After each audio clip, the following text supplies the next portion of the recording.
Rictusempra. Rictusempra, also known as the tickling charm, produces an intense tickling sensation on the target. When cast, the victim doubles over in laughter, unable to control their body's reaction. Harry Potter used this spell during a dueling club practice against Draco Malfoy in Chamber of Secrets. While effective in making someone laugh uncontrollably, the spell has little real-world combat use. It does not incapacitate permanently, nor does it defend the caster. In serious magical duels, it would be outclassed by almost any defensive or offensive curse, making it one of the least practical spells taught at Hogwarts. Tarantalegra. Tarantalegra forces the victim's legs into a frenzied dance, moving uncontrollably until the spell is lifted. This hex appears multiple times in the books, including Draco Malfoy casting it on Harry during their duel in Chamber of Secrets. Its name derives from the Italian dance tarantella, which historically was thought to cure spider bites. While amusing in nature, its effects are superficial. The victim's legs move without their control, but their wand arm remains free. This makes it ineffective in true combat, since the victim can still cast spells while their feet move against their will. Curse of the Bogies. The Curse of the Bogies, also called mucus ad nauseam, is a jinx referenced in Philosopher's Stone when Professor Quirrell supposedly set it as an exam. This spell inflicts the victim with an uncontrollable runny nose, streaming with mucus to a debilitating degree. While it can be uncomfortable and distracting, it is not harmful enough to pose a real threat. In magical society, this kind of spell is often treated as a childish nuisance rather than a serious hex, comparable to schoolyard mischief. Its rarity in dueling or defensive contexts further demonstrates its lack of usefulness. Muffliato. Muffliato is a charm invented by Severus Snape during his time at Hogwarts, later discovered by Harry Potter in the Half-Blood Prince's annotated potions book. The spell fills the ears of anyone nearby with a constant buzzing sound, preventing them from overhearing private conversations. While its intention is clever, the effect is ultimately limited. It does not block visual observation, and any skilled witch or wizard could counter it with a simple counter spell or through lip reading. Its practical use is mainly restricted to school settings or covert whispering,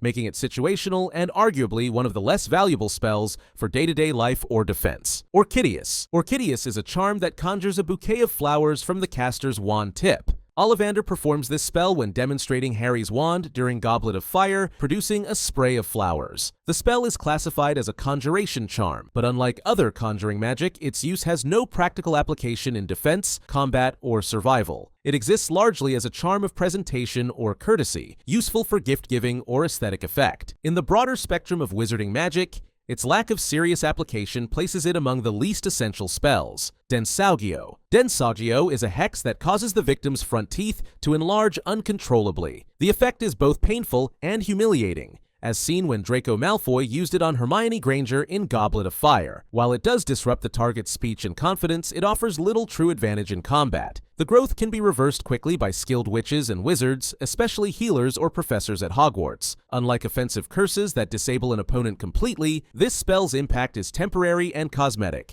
making it a relatively useless option compared to the destructive or disabling curses available. Slugulus Eructo. The slug vomiting charm, known in Latin as Slugulus Eructo, forces the victim to vomit slugs for a duration determined by the caster's strength. This spell became notorious when Ron Weasley attempted it on Draco Malfoy in Chamber of Secrets, only for his broken wand to backfire and curse him instead. While visually unpleasant and physically uncomfortable, it is not considered dangerous or duel-ending. The victim can often recover with medical aid or by waiting out the spell's effect. In terms of usefulness, it ranks low, as it causes temporary distress rather than providing lasting protection or offense. Meliphors. Meliphors is a jinx that encases the victim's head inside a pumpkin. This spell does not appear in the main novels but is part of extended Harry Potter canon, featured in the Book of Spells. The result is mainly humiliating and obstructive rather than truly harmful. A wizard trapped with a pumpkin for a head can still move their body, breathe, and cast spells. The effect is quickly reversible with counter magic, making Meliphors more suited for pranks or schoolyard bullying than combat or practical defense. Its limited scope makes it one of the most pointless spells in magical history. Furnunculus. The Furnunculus curse causes the victim's skin to erupt in boils. It is a hex seen in Goblet of Fire, often combined with other minor curses in student duels. Although painful, the boils are superficial and not permanently damaging. Healers at St. Mungo's or skilled witches at Hogwarts can treat the symptoms with ease. Its effectiveness is minimal compared to hexes and jinxes that disarm, incapacitate, or inflict serious damage.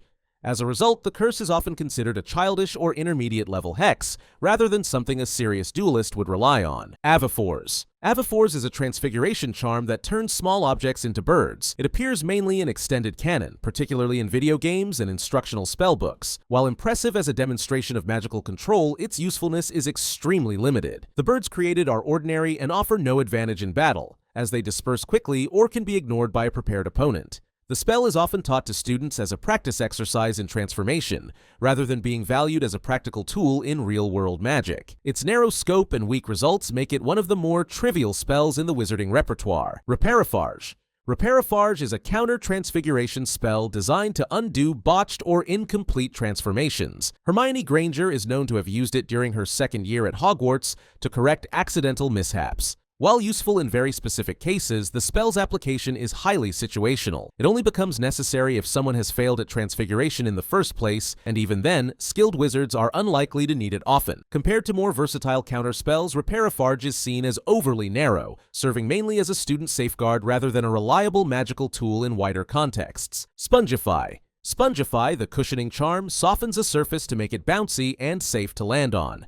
It appears in Prisoner of Azkaban and several of the Harry Potter video games. While potentially useful in avoiding injuries from falls, its applications are rare, especially considering how many other magical methods exist to prevent harm, from levitation charms to protective enchantments. In combat, it provides no offensive or defensive advantage, and in daily life, it is far from essential. Its situational nature and weaker alternatives mark it as one of the least necessary spells. Baubilius. Baubilius is a charm that emits a weak bolt of white light from the caster's wand. It is introduced in extended canon sources such as Book of Spells and Hogwarts Legacy. While it looks dramatic, its effect is inconsistent and unreliable. In some depictions, it produces only a flicker of light, while in others, it gives off a spark similar to a minor lightning strike. Its lack of precision and weak output make it ineffective for combat, especially compared to offensive spells like Expelliarmus or Stupefy.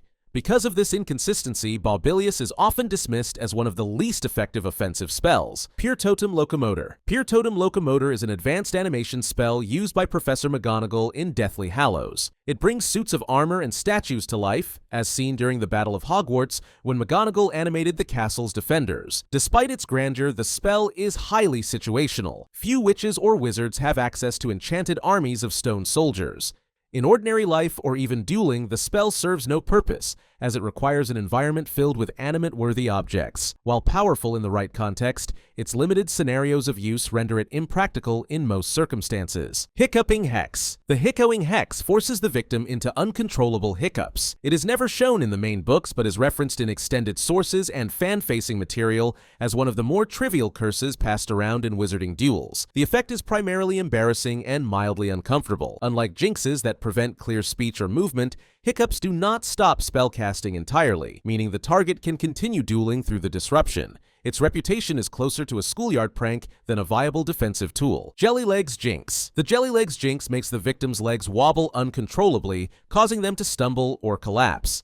This jinx is mentioned in several sources, including Order of the Phoenix, where it was practiced among Dumbledore's army. Its power lies only in annoyance. The legs buckle and lose stability, but the victim's wand arm remains free. Against inexperienced students, it may buy a second of advantage, but against a trained witch or wizard, it poses little threat. Its place in the magical world is primarily comic, with no serious purpose in dueling or defense. Babbling Curse. The Babbling Curse is a hex that forces the target to speak nonsense instead of coherent words. It is rarely referenced, but its effects are straightforward. A disruption of normal speech. While this may prevent a wizard from reciting certain spells aloud, it is undermined by the fact that many spells can be performed non-verbally. In addition, the curse does not affect movement or thought, so the victim is not fully incapacitated. As a result, it is more of a humiliation tactic than a practical spell, often grouped with low-level jinxes and novelty hexes. Relatio. Relatio is a charm that forces a target or object to release its hold. Harry Potter used it in Goblet of Fire during the Triwizard Tournament